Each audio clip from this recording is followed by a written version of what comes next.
Dreams do come true. So kids, what's your dream?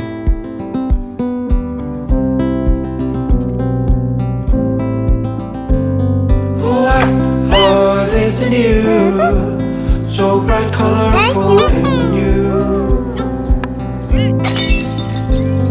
Sometimes it feels hard, but you don't wanna give up.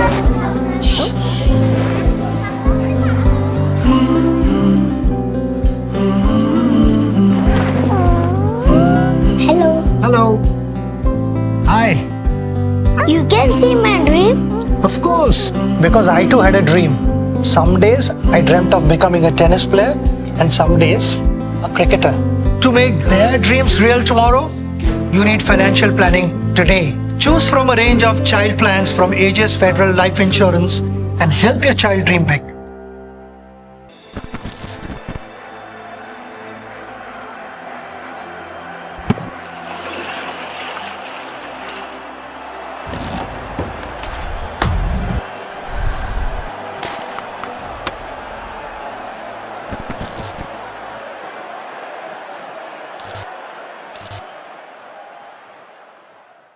This is going to be a very special edition of Backstage with Bumrah, because to understand the art of fast bowling, you don't get an expert all the time.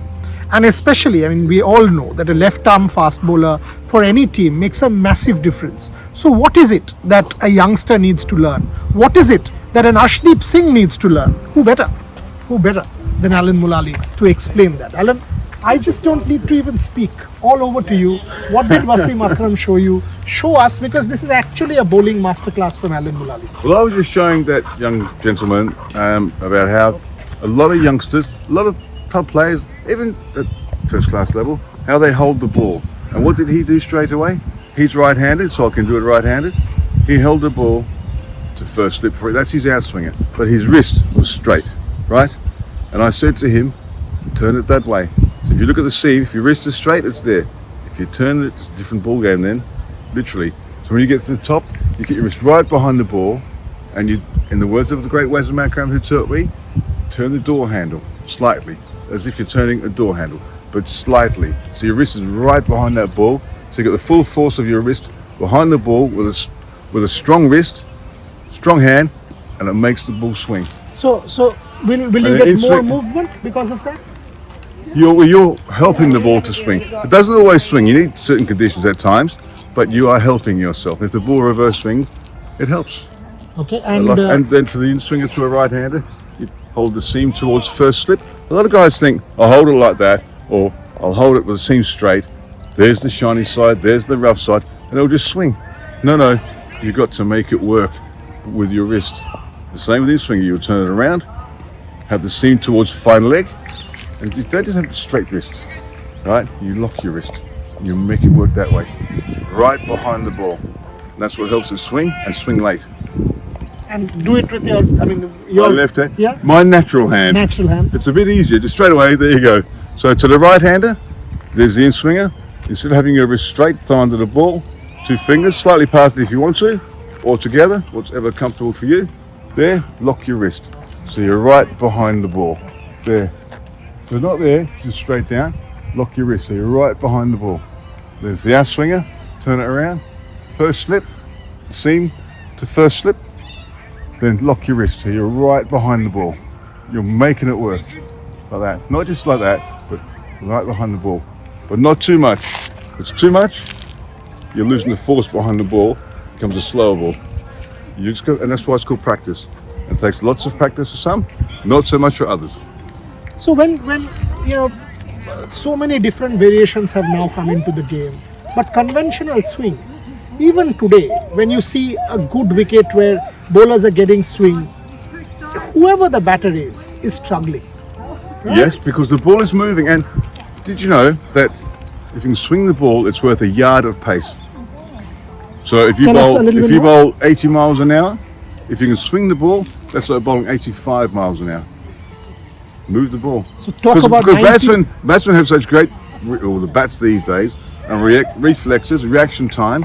If it's a flat wicket, or even if it's moving a little bit, they're such good players. They can hit the ball. You've got to make the ball do something. And That's why Wes and Malcolm Marshall, two of the greatest. so the thing Waka that Yunus.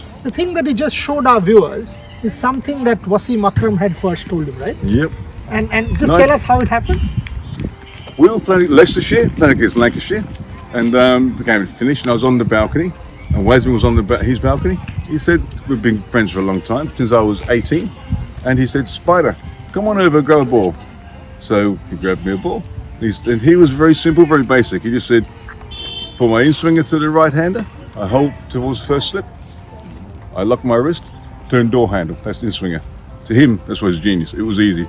Out-swinger, I hold the ball to first slip, lock my wrist, turn door handle. That's it. Gave me the ball, said, off you go. That was it. But So- it changed my game. So the other thing, Alan, which I absolutely loved. So when you're under pressure, right? You're bowling for England, you're bowling for Australia, you're under pressure, thousands of people watching, Virat Kohli batting, talk about the World Cup that Haris Rauf over. You know, people just tend to rush in. What did Shane... By the way, Alan Mullally and Shane Warne, the great Shane Warne, were very close friends. Very close friends. Listen to him, what Shane Warne told him. You've got to forget the 90,000 people at the Melbourne Cricket Ground. Forget the media. Forget the state of the game. If you remember, if you notice Shane Warne, he would always, under high pressure situations, stand at his mark and spin that ball an extra 3, 4, 5, 6 times, just to calm the situation down, slow the game down, and all he would focus on is what ball he's going to bowl in that time, in that moment. Nothing else mattered, because you can't get caught up in the moment. Before you know it, like Ralph, the last 2 overs of that game, India and Pakistan, the game is over, you're back in the dressing room, you think, what happened? It's happened to me many times, a lot of cricketers many times, but you learn, just relax, take a step back, and forget everything. But it's difficult to do. I mean, were you able to execute it? Is it also mental? Do we have to sort of train our minds to be able to do that? You do, and it comes from experience. For me, I would walk back to my mark slow. I might get fine leg, even though he's in the right position, just to slow the tension down. So even the players can gather their thoughts, the fielders, the captain. I'd move my fine leg 5 yards to the right. Then I'd move him 2 yards back to the left. So just take time. Then I might move him 3 yards back to the left, back where he was. But everyone's calmed down. Think of the ball you're going to bowl. Go into it. Wonderful. Absolutely, absolutely fascinating. Because, you know, these are little things that make a massive difference to a cricket match. 1%ers. The 1%ers all add up. Don't listen to that little man on the shoulder saying to you, bowl a bouncer, when you know you've bowled 5 beautiful balls. No need for a bouncer. Don't change the fly if you're catching fish. Keep doing the same thing. It'll work. So, Experience. So Alan, you know, when you're saying this, so are you going to say that, you know, with these bats, the way the game is now, these formats, have you seen fast bowlers being able to consistently do it, or has there been a decline? Because you see one good Yorker and then you don't see 2-3 balls, maybe 4 or 5 Yorkers in an over. We don't see that anymore. Is it because of a decline in fast bowling, or how does one master that? There's so many different ways these days. I mean, slow ball this way, slow ball this way, slow Is it all ball that necessary? way. Certain basics are always handy. The foundation, like that over that Ralph bowled. I sat there watching, and I'm thinking to myself, why are you bowling this slow one back here? You bowled to a genius in Kohli. Even the best geniuses get bowled with a good Yorker. The best of the lot in modern day cricket, Lastif Malinga, used to get a cricket boot at the nets with a 6-inch nail, bang the boot in to where he wants that Yorker, and practice hitting that boot, and that's why he was a master. And I know they go back in their crease more these days, the game's changed. Well, if that's the case, change the way you practice, move that boot back. Dennis Lilly once taught me, many years ago, the great Dennis Lilly. He would aim for a Yorker, he would aim halfway up the stumps to hit that where he wants for a Yorker. So these days, I guess, if the batsman's going further back, maybe aim higher up the stumps, and then you'll end up where it should be, by his feet. So for young Ashdeep Singh, who might be watching at this point in time, who will maybe watch at some point, what's your thought? Because, you know, we wanted a left arm fast bowler for a long time. We tried quite a few. Ashdeep has come through the ranks. Similar run up. I mean, he's maybe slightly shorter than you. Similar run up. Your thoughts on Ashdeep Singh? I haven't seen a lot of him. He's got pace, moves the ball. What will come with him is experience. But I'd like to meet him. That's for sure. Do some work. And does he, because does he bring in more body into it over a period of time, build a little bit more strength? Absolutely, absolutely. I remember Jasprit Bumrah, fantastic bowler from Bangalore, if I remember.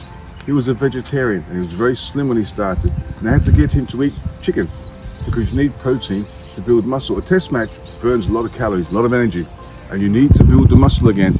And vegetables don't necessarily do that, but chicken does. Depends on your diet as well.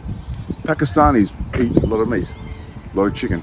That's why Wazim, Waka, Shah, they're all big, strong. They're not like this. And so diet's one thing. Diet's very important. Practice is very important. Timekeeping, getting to bed at the right time. Why are these fast bowlers getting injured? Take Jasprit Bumrah, for example, one of the best in the world, India's best.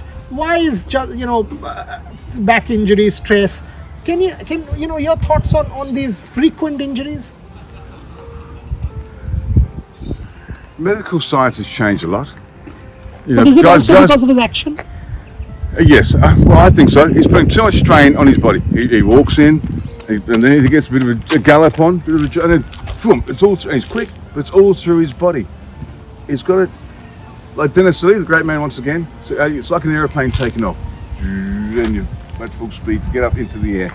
He's got a maybe a bit longer run up, or start where he's getting some more pace into his run up. So he's at his optimum pace when he hits the crease. He's not doing an Usain Bolt 100-meter sprint. But the optimum pace for him, so he can get through that crease comfortably, bowling quick and doing the business. But you can't just jog in, then all of a sudden, it's too much on your body. That's what I think. And then it comes down to a lot of things. They call it core strength. I can say in my day, I'll say it today. It's called doing sit-ups. Get the sit-ups done. You need to be strong here, very, very strong. Dennis Lee once went to punch me in the stomach. I never had a stress fracture, bad back. 18 years of county cricket, lots of international cricket, club cricket. Never had a bad back in my life. And I was adamant about being strong here and strong lower back. Build those lower back muscles. Because they take the pressure off of your spine.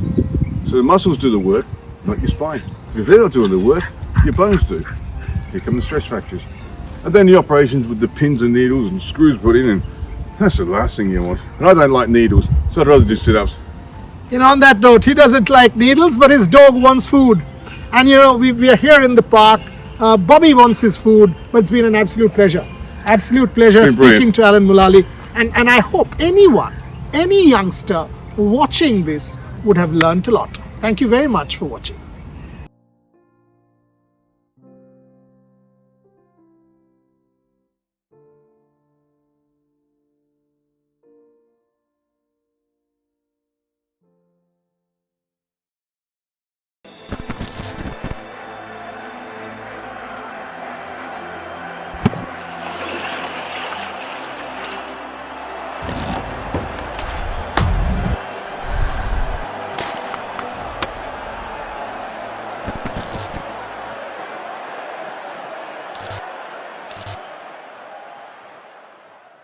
Now you can watch all our content on the Rev Sports app. Please download the app. All the instructions are given, and consume all sports, multi-sports content on the Rev Sports app. Also, you can download and use our other platforms. You can subscribe to YouTube, Facebook, Instagram, and of course Twitter for the best of sports coverage from all over the world. So the app or all of the other social media platforms for consumption of Rev Sports sports coverage. Keep watching.